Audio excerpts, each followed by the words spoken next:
muchos aspectos. Vamos a comenzar con el contrato de mutuo y luego vamos a abordar el contrato de comodato. El contrato de mutuo para varios autores transfiere también parte del dominio porque se consume el bien. Entonces también se le conoce como un contrato de consumo, pero en este caso hay que devolver lo que se prestó. Entonces por eso es que hay varios autores que no lo incluyen dentro de los contratos que transfieren el dominio, porque si bien es cierto, se otorga en calidad de préstamo un bien, el mismo debe devolverse, ¿verdad? Entonces, hay una pequeña división ahí que se le considera como un contrato de préstamo de consumo, que es el mutuo, y un contrato de préstamo de uso, que es el comodato, porque ahí se da o se otorga el bien que después debe devolverse. Entonces, veamos el código, compañeros. El artículo 1942. El artículo 1942 hace referencia a la conceptualización que se tiene del mutuo de conformidad con la ley. Dice el artículo 1942, por el contrato de mutuo, una persona entrega a otra dinero u otras cosas fungibles con el cargo de que se le devuelva igual cantidad de la especie y calidad. Entonces ya vemos que básicamente lo que se entrega es dinero. Si yo voy a un banco y solicito un préstamo, ese es un contrato de mutuo.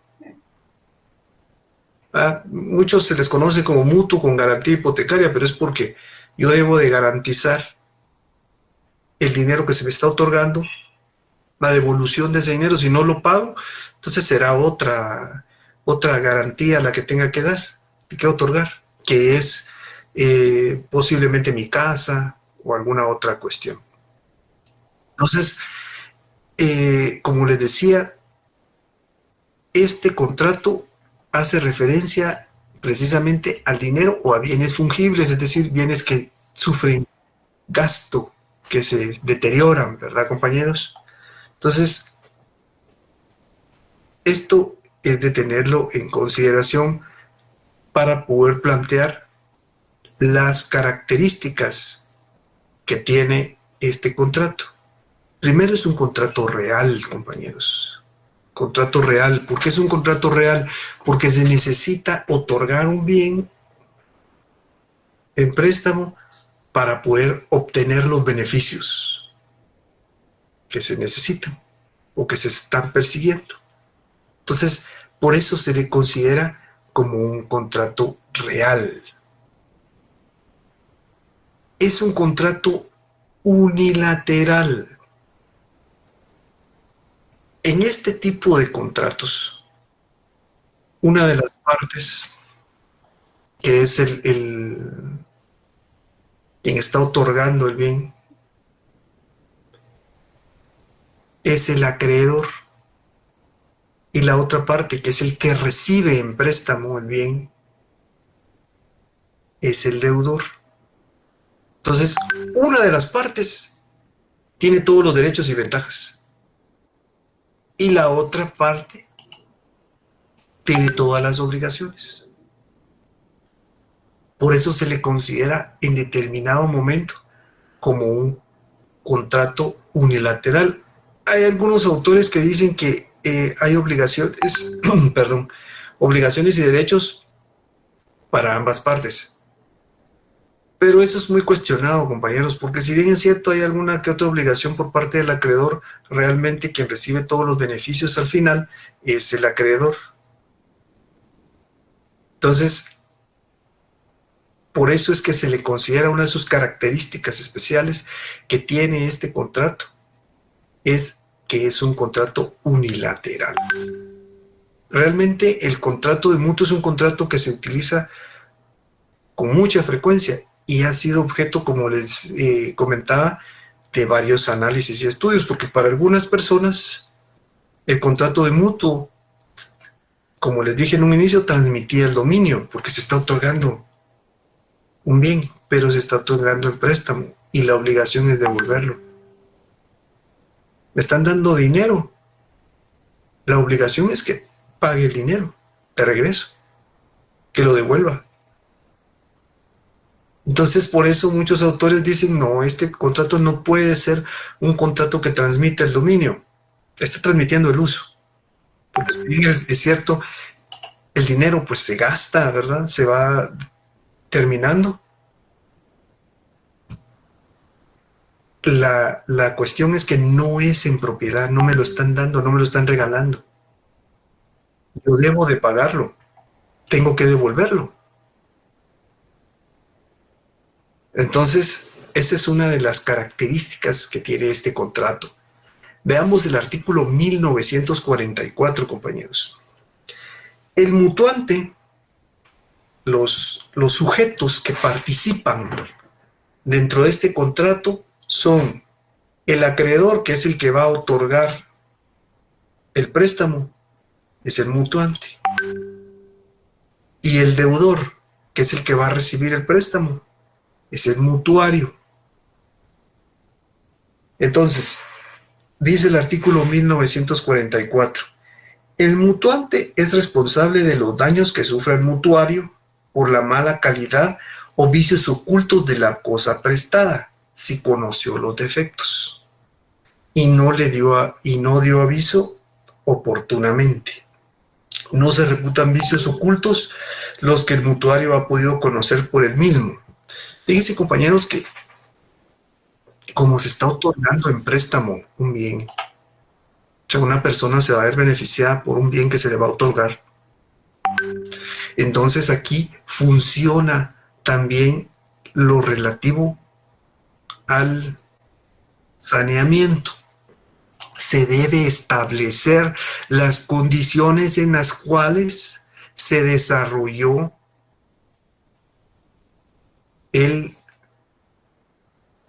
las condiciones en las cuales se ha desarrollado la función del bien o cómo se encuentra el bien. Si el bien tiene alguna limitación, si tiene algún desperfecto, hay que establecerlo.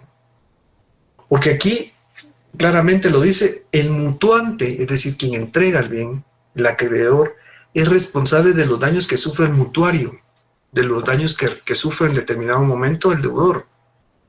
Porque el bien no posee o no está debidamente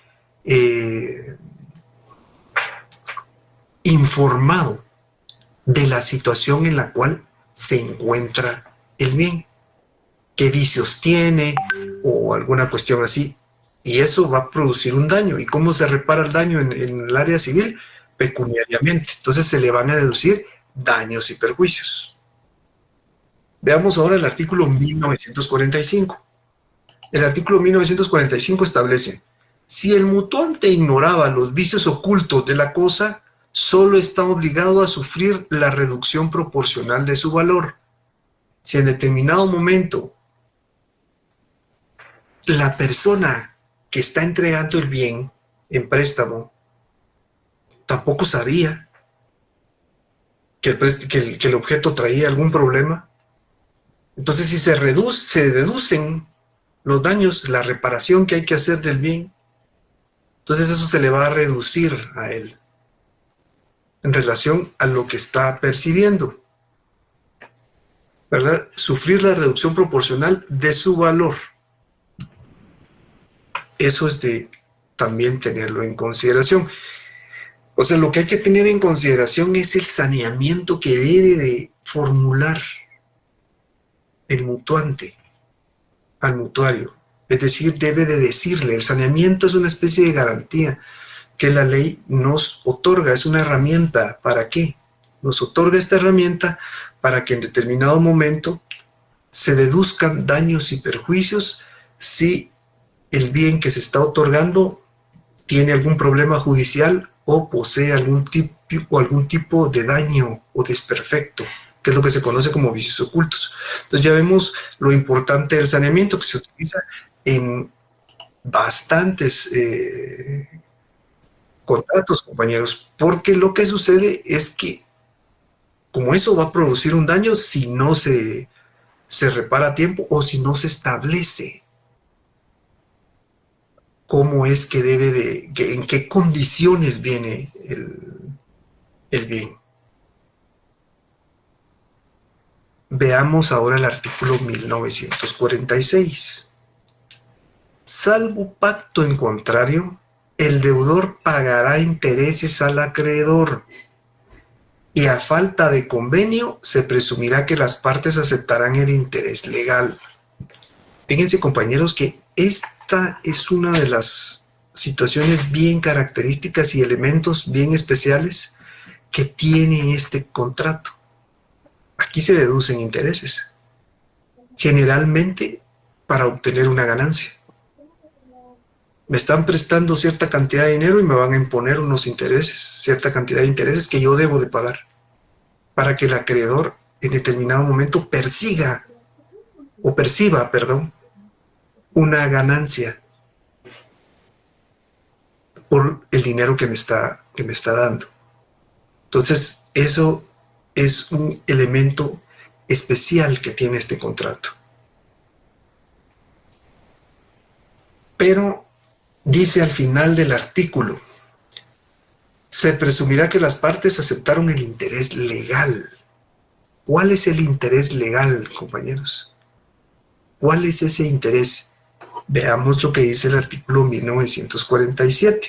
Ya con este artículo 1947 y 1948, se considera una nueva característica de este contrato, y es que es oneroso. Es decir, el contrato posee muchas situaciones en calidad pecuniaria. Leamos el artículo 1947.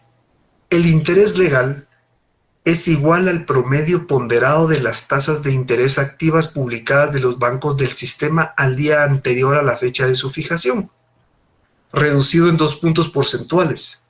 En defecto de su publicación o en caso de duda o discrepancia, se solicitará informe a la Superintendencia de Bancos, el cual tendrá carácter definitivo. Ahorita que estamos leyendo este artículo, compañeros, vemos que es un poco técnico, un poco alambicado, ¿verdad? Pero es la forma de obtener el interés legal. Fíjense que lo que sucede es que, como ya vimos, salvo pacto en contrario, se pactarán intereses. Entonces el acreedor, el mutuante, va a percibir una ganancia a través de los intereses.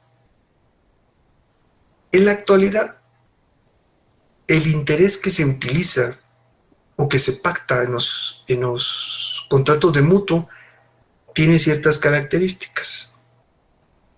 En su mayoría es variable, una tasa variable, es decir, va a variar de conformidad con lo que establezca el acreedor.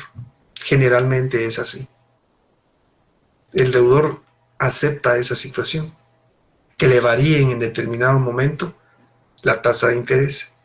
Hay tasas de interés que están basadas en tasas internacionales, como la tasa LIBOR, es una tasa inglesa, me parece, que plantea un interés determinado y se establece el interés. Y muchos contratos en la actualidad pues toman ese tipo de intereses, ese tipo de tasas para que sus contratos pues tengan ese tipo de interés. Precisamente en relación a esto, el legislador percibió esta situación y precisamente por eso el artículo 1948 establece: las partes pueden acordar el interés que les parezca cuando la tasa de interés pactada sea manifiestamente desproporcionada con relación al interés corriente en el mercado, el juez podrá deducirlo equitativamente, tomando en cuenta la tasa indicada en el artículo 1947 y las circunstancias del caso. Entonces, si en determinado momento se considera que la tasa de interés es desproporcionada, entonces habrá que plantear una acción judicial, es decir, acudir al órgano jurisdiccional correspondiente y que sea un juez el que establezca si realmente está desproporcionada, con medios probatorios.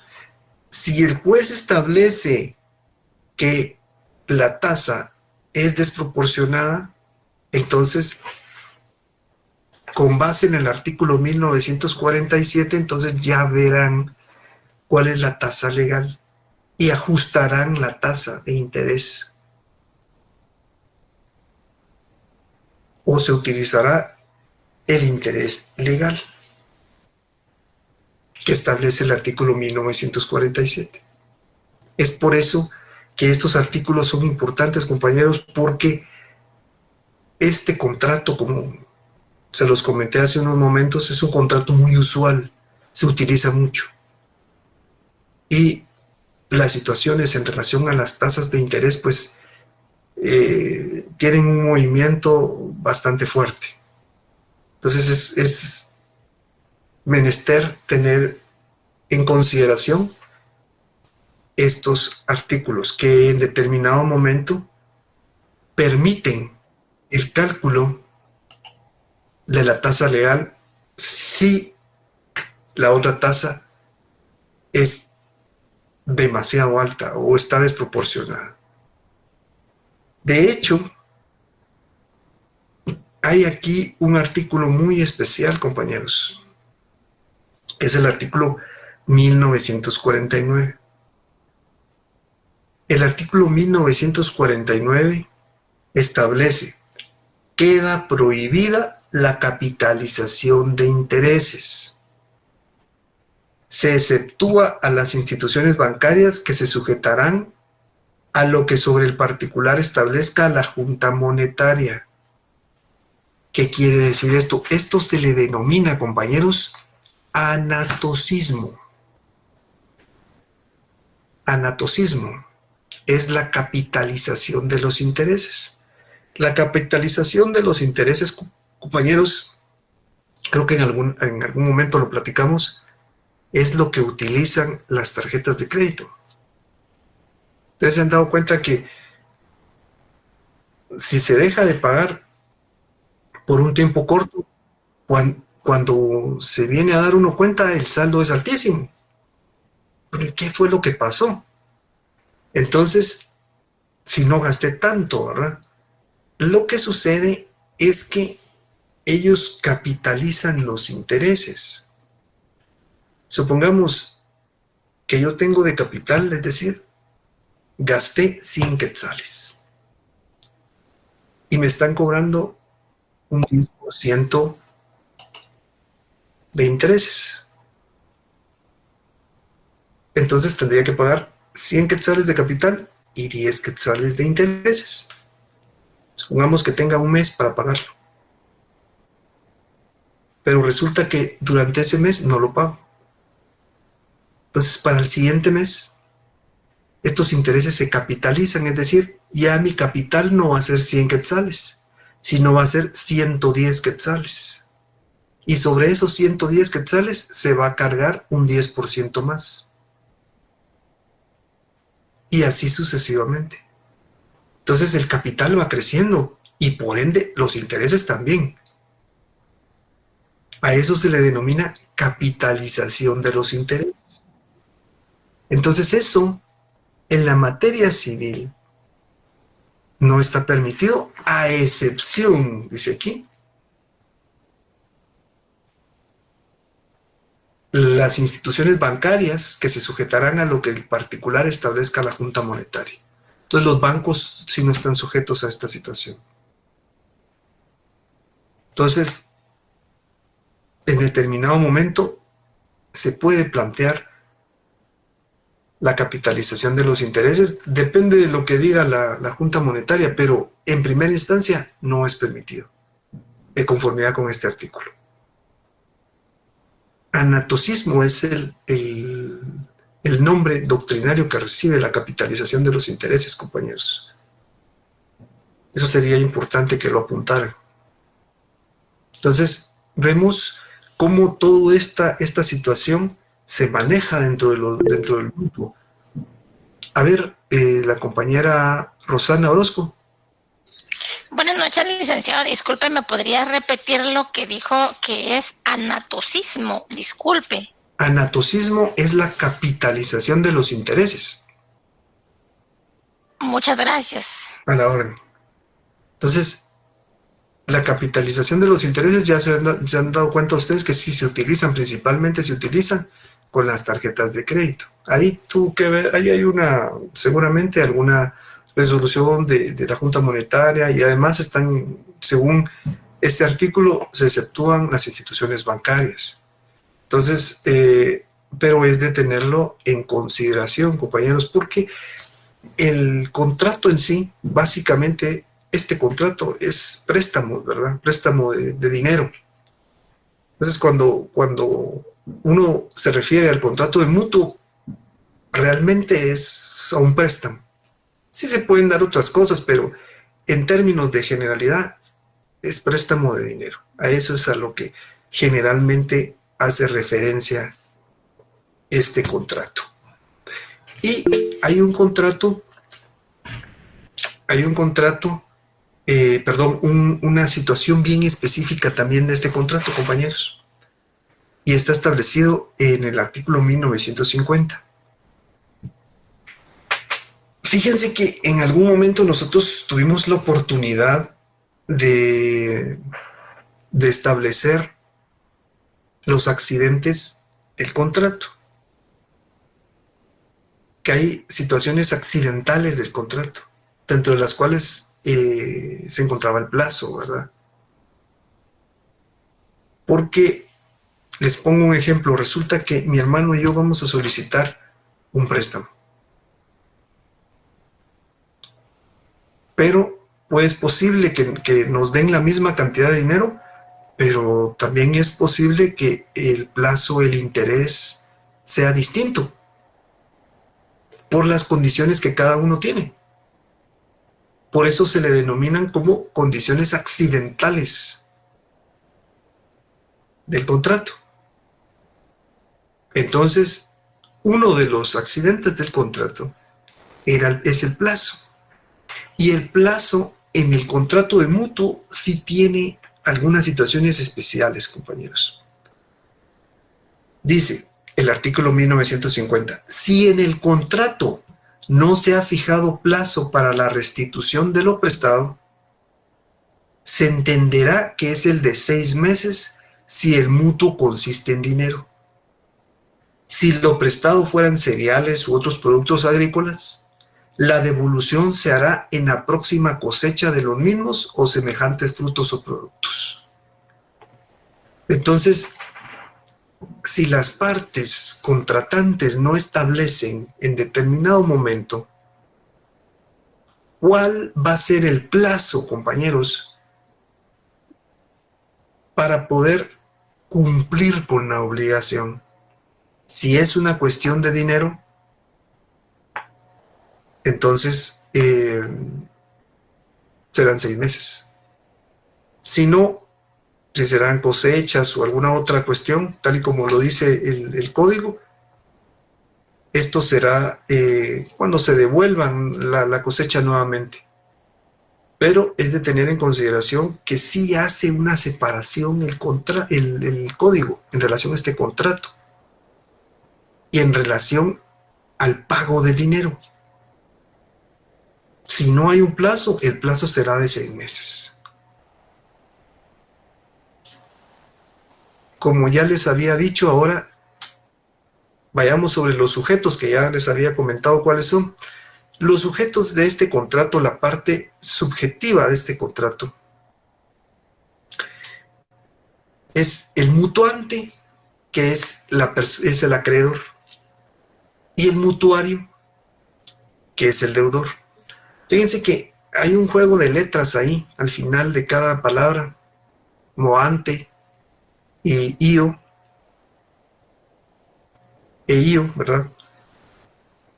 En relación a los sujetos que intervienen en este contrato y que intervienen en la mayoría. Si se dan cuenta, en el mutuo, mutuante, mutuario, la donación, donante, donatario. Se los comento para tenerlo en consideración porque eso en determinado momento puede producir algún tipo de problema, ¿verdad? Confusión. Ya vimos que el propio código, hay momentos en los que se hace referencia a mutuante, como por ejemplo en el artículo 1944, ¿verdad? O deudor o acreedor, como en el 1946. Entonces el acreedor es el mutuante, es quien entrega el préstamo. Y el deudor es el mutuario, el que lo paga. Entonces, esto es lo que hace referencia al contrato de mutuo, lo que establece a partir del artículo 1942, compañeros. Aquí me hacían una pregunta si los bancos se exceptúan del anatocismo. Sí se exceptúan. Precisamente es lo que dice el artículo 1949, ¿verdad? Si se exceptúan de la capitalización de los intereses, sí. Se exceptúan a las instituciones bancarias, que se sujetarán a lo que establezca la Junta Monetaria. La Junta Monetaria emite en algunos momentos pronunciamientos y a eso es a lo que se sujetan los bancos. Ahora, compañeros, veamos el siguiente contrato. Es el comodato. Fíjense que el comodato es un contrato que aquí no hay tanto problema como en el mutuo, que en el mutuo sí hay un análisis por parte de varios autores que establecían si realmente pertenecía a la familia de los contratos de transmisión de uso. Aquí está más claro, el contrato de comodato. El contrato de comodato se entrega un bien para que los contratantes lo utilicen durante cierto tiempo, hagan uso de él y después lo devuelvan.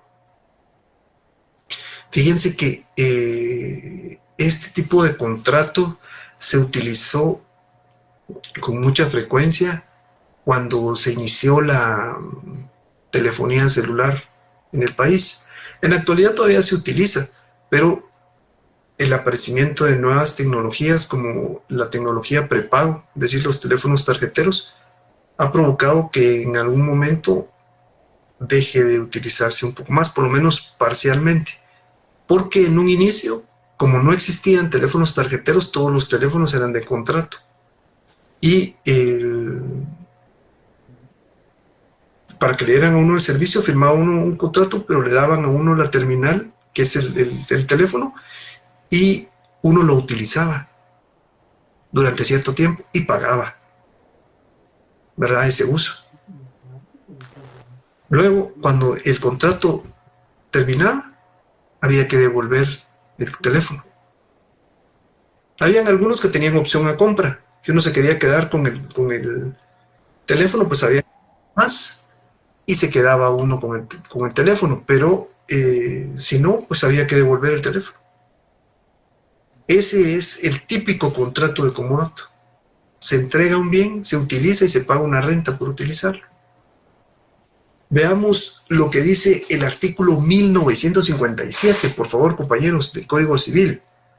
Dice, por el contrato de comodato, una persona entrega a otra gratuitamente algún bien mueble no fungible, es decir, que no se desgaste, que no se deteriore, o se moviente para que se sirva de él por cierto tiempo y para cierto fin, y después lo devuelva. ¿Verdad? El artículo 1958 establece, solo pueden dar en comodato el que tiene la libre disposición de la cosa, es decir, quien puede disponer del bien, y el arrendatario y usufructuario que no tengan prohibición. El arrendatario y usufructuario que en determinado momento tengan permitido hacerlo. Entonces, de esa manera, sí puede en determinado momento desarrollar este tipo de contrato. Este contrato, al igual que todos, tiene los elementos esenciales, ¿verdad? Comunes, como la capacidad que para poder desarrollar el contrato se necesita capacidad de ejercicio. Tiene capacidad, tiene objeto, que es el que en determinado momento es al que alrededor de él gira el contrato, la realidad material del contrato y también el consentimiento. Pero dentro de sus características, el comodato es un contrato real, compañeros. ¿Qué quiere decir que es un contrato real? Al igual que el mutuo, se necesita entregar un bien para poder obtener los beneficios. No es como consensual, que con el simple consentimiento ya se perfeccionó. No, en este caso hay que entregar un bien. Aquí se entrega un bien y muchas veces se paga una renta por ese bien. Realmente el bien se entrega de manera gratuita, tal y como era en un inicio con los teléfonos. Y pues dentro de la renta venía el costo del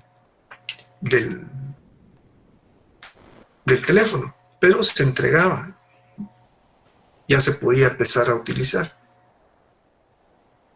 El contrato es intuido personae, quiere decir que es un contrato basado en la persona, es decir, es intransferible. Es intransferible a menos que dentro del contrato se establezca que sí se puede transferir, que se pacte lo contrario. Veamos el artículo 1961, por favor, compañeros. Dice, el comodato se entiende otorgado en consideración a la persona del comodatario y éste no podrá transferirlo salvo pacto expreso. Y eso también lo podíamos ver en el caso de los teléfonos, porque en el contrato se lo daban a una persona determinada y aquí está su teléfono y usted va a pagar y cuando termine el plazo del contrato usted me devuelve el teléfono. Pero a menos que el propio contrato dijera, bueno, pero lo puede transferir a fulano de tal, entonces sí. Pero de lo contrario, es en relación a la persona, en relación, si era a mí, es en relación a mí. Yo no lo podía transferir. A eso es a lo que se refiere el artículo 1961, que es intuido personae, ¿ah? Es en relación a la persona, eso es a lo que se refiere. Hay obligaciones del comodante y del comodatario. Los sujetos que participan en este contrato, compañeros, son dos, básicamente. La persona que entrega el bien es el comodante y la persona que recibe el bien es el comodatario. Entonces, generalmente quien entrega el bien, quien se ve beneficiado, tiene las últimas letras ante. Y quien recibe el contrato, perdón, el bien dentro del contrato, tiene las letras IO. Ya ven aquí, el que entrega el bien, comodante. El que lo recibe, comodatario. El que entrega el mutuo, el que entrega ahí en el préstamo, mutuante. El que lo recibe, mutuario. El que entrega la donación, donante. El que la recibe, donatario. Solo para que ustedes lo tengan ahí como una característica y que sea un poquito más fácil en determinado momento identificar a las partes. Porque a veces eso puede causar confusión, compañeros. Veamos ahora cuáles son las obligaciones del comodante. Artículo 1962. Dice el artículo 1962. Son obligaciones del comodante avisar si la cosa prestada tiene algún vicio oculto siendo responsable en caso contrario de los daños o perjuicios que resulten de los vicios ocultos, si conociéndolos no dio aviso al comodatario. Esto hace referencia también al saneamiento. Hay que establecer y exteriorizar cuáles son o cuál es la situación en la que se encuentra el objeto. Si tiene vicios, si tiene algún tipo de problema, lo tiene que saber el comodatario, a quien se le va a dar el bien. Porque entonces lo que va a generar es un daño. Y como les decía con anterioridad, la reparación del daño es pecuniaria. Entonces hay que pagar, porque le van a deducir daños y perjuicios. Numeral segundo. No pedir lo que prestó antes del vencimiento del plazo estipulado y en defecto de convención antes de haber servido en el uso para el que fue prestado. Es decir, si se establecieron algunas condiciones, debe respetarse el plazo de esas condiciones. No debe de devolverse no debe de transgredir esas condiciones. Si hay un plazo, hay que respetar el plazo y no empezar a tratar de finiquitar el contrato pidiendo el bien antes de que el plazo se haya vencido. Y tercero, pagar los gastos extraordinarios e indispensables que hubiera hecho el comodatario para la conservación de la cosa prestada. En determinado momento el comodatario puede incurrir en algunos gastos por mantener el bien que se le dio. Entonces, de conformidad con las condiciones del contrato, el comodante podrá pagar por esos daños, pagar por esas situaciones. ¿Verdad? No es de siempre, pero depende de las circunstancias en las que está.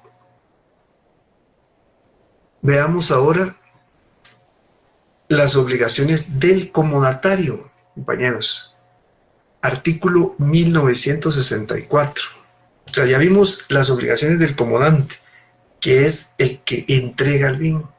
Pero ¿cuáles son las obligaciones que va a tener el comodatario? Es decir, el que recibe el bien. Primero tiene que cuidar la cosa prestada, es decir, el bien que se dio. Segundo, emplearla en el uso señalado por su naturaleza o por el pacto, siendo responsable de su pérdida o deterioro proveniente del abuso, aún por caso fortuito. Tercero, hacer los gastos ordinarios que exija la cosa mientras dura el comodato.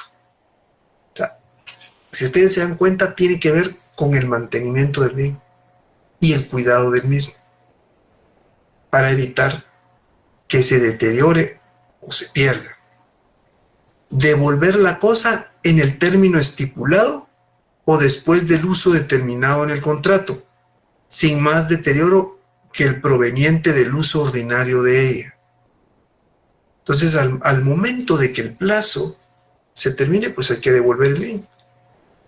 Aquí, como les decía, el caso un caso muy típico fue el de los teléfonos. Y en determinado momento, al terminarse el plazo de los teléfonos, del contrato telefónico, había que devolver el bien. Luego se implementó la opción de compra, pero era para algunos casos, no para todos. Entonces había que devolver el teléfono al terminar el contrato. Una de las cosas que hay que tener en consideración es que, como aquí se está dando el bien y hay que devolverlo, es en préstamo, entonces se tiene que establecer qué va a pasar si el bien, ya sea que se pierda o se deteriore o lo roben. Entonces, el artículo 1968 del Código Civil establece: cuando sea imposible devolver la cosa prestada, el comodatario, es decir, quien recibió el bien, entregará otra de la misma especie y calidad o el valor que le corresponda, a elección del comodante, arreglándose a las circunstancias de tiempo y lugar en que debía restituirse. si la cosa fue valorada al tiempo de la celebración del contrato, el precio que el comodatario devolverá será el valor que se le dio. Entonces aquí incluso se calcula el valor que tiene, por si en dado caso se pierde el bien, ¿verdad? El artículo 1969 establece: pagada la cosa prestada en caso de haberse perdido, si la hallare después el comodatario, no podrá ser obligado el comodante a recibirla. Imagínense que me dieron un teléfono y se me perdió. Y voy, lo reporto y de repente aparece. Fíjese que lo encontré. Entonces ya el comodante, quien me dio el teléfono, me va a decir: mire, yo no se lo voy a recibir. Él está en todo su derecho. Y el último, que es el artículo 1970 en relación a si se pierde o se lo roban, dice: si la cosa fuere hallada por el comodante, podrá retenerla, restituyendo el precio que se le dio, o quedarse con este devolviendo aquella al comodatario. Hallándola un tercero, tiene el comodatario derecho a recobrarla como suya. Entonces esto es si en determinado momento el bien que se prestó se pierde o se lo roban, ¿verdad? Entonces estos artículos hacen referencia a esa situación. Como hay que tener en consideración que hay una persona que se queda a cargo del bien, ¿verdad? Si bien es cierto, la otra persona, el comodante, otorga el bien, el comodatario tiene que, aparte de pagar, tiene que cuidar del bien, estar pendiente del bien, porque puede tener un deterioro, pero también en determinado momento puede suscitar problemas como robo o alguna cuestión así. Entonces, por eso es que están estos artículos, para ver de qué manera, incluso el precio que deberá pagar, ¿verdad? Que es el que establece el artículo 1968. ¿Tienen alguna duda, compañeros? ¿Alguna observación? ¿Alguna inquietud de estos dos contratos de los que hablamos el día de hoy? Todo claro, licenciado, gracias. Muchas gracias, compañera. Fíjense, compañeros, que el día martes nosotros vamos a abordar el contrato más típico de la transmisión de uso, que es el arrendamiento o alquiler. Entonces, el día martes nosotros vamos a abordar ese tema. Yo les agradezco mucho su atención, compañeros. Les deseo una feliz noche y que descansen y que Dios me los bendiga. Nos vemos entonces